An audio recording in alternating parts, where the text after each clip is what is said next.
বিসমিল্লাহির রহমানির রহিম। প্রিয় সাংবাদিক বন্ধুরা, আসসালামু আলাইকুম। উপস্থিত ভিকটিম পরিবারের সদস্য আছেন, আমার সহকর্মীরা যা আছেন, সবাইকে শুভ সকাল, আসসালামু আলাইকুম। আমাদের আসন্ন ঈদুল আজহা সমাগত একেবারে, আগামীকাল ঈদুল আজহা, সবাইকে অগ্রিম ঈদের শুভেচ্ছা। বাংলাদেশ আমার অহংকার, এই মূল মন্ত্রে দীক্ষিত হয়ে আসলে র্যাবের পদযাত্রা শুরু। আমরা সেই লক্ষ্যেই কাজ করি। র্যাব তার সৃষ্টিলগ্ন থেকেই জঙ্গিবাদ, সন্ত্রাসবাদ, মাদক, অপহরণ, মানব পাচার, হত্যা সহ যে কোনো মানবতা বিরোধী অপরাধের উদ্ঘাটনের জন্য র্যাব তৎপর থাকে। এখানে র্যাব আপোষহীন। আমরা আসলে আজকে আসার যে উদ্দেশ্য আপনাদের ইতিমধ্যে জানেন, যে আপনাদের এই চর রাজীবপুর থানায় একটি মানবতা বিরোধী অপরাধ সংঘটিত হয়েছে, যেটা আসলে সভ্যতার যে মানবতার চরমতম লঙ্ঘন বলা যায়, সে ধরনের অপরাধ সংঘটিত হয়েছে। তারই প্রেক্ষিতে আপনাদের ভূমিকার প্রেক্ষিতে, যারা সাংবাদিক ভাইরা আছেন তাদের ভূমিকার প্রেক্ষিতে আসলে বিষয়টি সামনে আসে। যখন আমরা জানতে পারি এ ধরনের ঘটনা ঘটছে এবং সেখানে এই ভিকটিম পরিবার বিচার পাচ্ছে না, তখনই কিন্তু আমরাও সোচ্চার হই। আমরা আপনাদের সাথে, আপনারা অনেকেই আমাদেরকে কথা বলেছেন, আমরা আপনাদের তথ্য নিয়েছি। তৎপ্রেক্ষিতে কিন্তু থানা পুলিশ একটি মামলা রুজু করে এবং সেই মামলাটি গণধর্ষণ সহ আত্মহত্যা প্ররোচনা মামলা রুজু হয়। ইতিমধ্যে আসামিদের দুইজন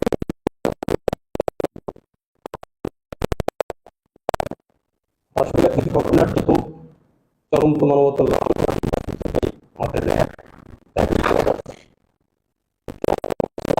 আমরা আজকে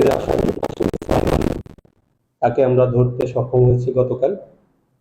আর সেই আসামির ভাষ্যমতে আমরা যা পেয়েছি, যে আসামিরা আসলে এই সুলাইমান, জয়নাল, শুক্কুর এবং আলম, তারা একটি প্রি প্ল্যান ওয়েতে, অর্থাৎ এই যে আসামনির সাথে তাদের যে অশ্বিক নির্যাতনের ঘটনা ঘটেছে, যেটা আমি বলেছি যে চরমতম মানবতার লঙ্ঘন, কারণ তারা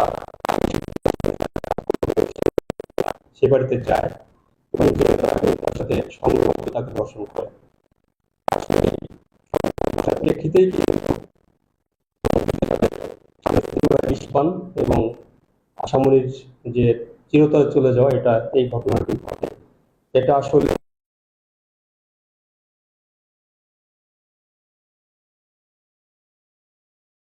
দেশ ইতিমধ্যে একটি উন্নয়নশীল রাষ্ট্রে পরিণত হয়েছে। আমরা বঙ্গবন্ধুর সোনার বাংলা গড়ার জন্য উন্নত রাষ্ট্রে পরিণত হব। আমাদের সকলেরই দায়িত্ব আছে এই ধরনের অপরাধ নিবারণের জন্য, এই ধরনের অপরাধ প্রতিরোধের জন্য সামগ্রিকভাবে সামাজিক একটি আন্দোলন পরিণত করা। যারা এইসব পৈশাচিক কাজ করে তাদের বিরুদ্ধে সোচ্চার হওয়া। সাংবাদিক ভাইরা, আপনাদেরকে ধন্যবাদ জানাই আমাদের আহ্বানে এখানে এসেছেন। আমাদের র্যাবের যে অভিযানে আপনারা সম্পৃক্ত হয়েছেন, সকলকে আবারও ধন্যবাদ জানিয়ে বড় অগ্রিম ঈদের শুভেচ্ছা দিন। শেষ করছি, আসসালামু আলাইকুম। গতকাল দুপুর আনুমানিক 14:30, 2:30 ঘটিকার পরে, 2:30 ঘটিকার পরে। আরেকটা বিষয়, সেটা হচ্ছে দুইজন পলাতক আসামি, আপনারা সুলাইমানকে ধরতে যে ধরনের একটা গুরুত্বপূর্ণ ভূমিকা পালন করেছেন, তিনি হবে শুক্কুর আলী নামে আরেকজন কিন্তু এখন পর্যন্ত পলাতক রয়েছে, আমরা যেটা জানি। তো তাকে ধরার জন্য কি সে ধরনের একটা গুরুত্বপূর্ণ ভূমিকা পালন করবো কিনা এবং সেটা চেষ্টা চালানো আছে কিনা? আমি আপনাকে বলেছি ইতিমধ্যে, আসলে ঘটনাটি যখন আমাদের দৃষ্টিগোচরীভূত হয়েছে, আপনারা অনেকে আমাকে জানিয়েছেন, আমার সহকর্মীকে জানিয়েছেন, তারপর থেকে কিন্তু আমরা তৎপর যে এই চরমতম যে একটা মানবাধিকার লঙ্ঘন, এখানে আমাদের অবশ্যই কাজ করতে হবে। সেই প্রেক্ষিতে আমাদের র্যাব হেডকোয়ার্টারের যে ইন উইং, তারা কিন্তু তৎপর, আমরাও তৎপর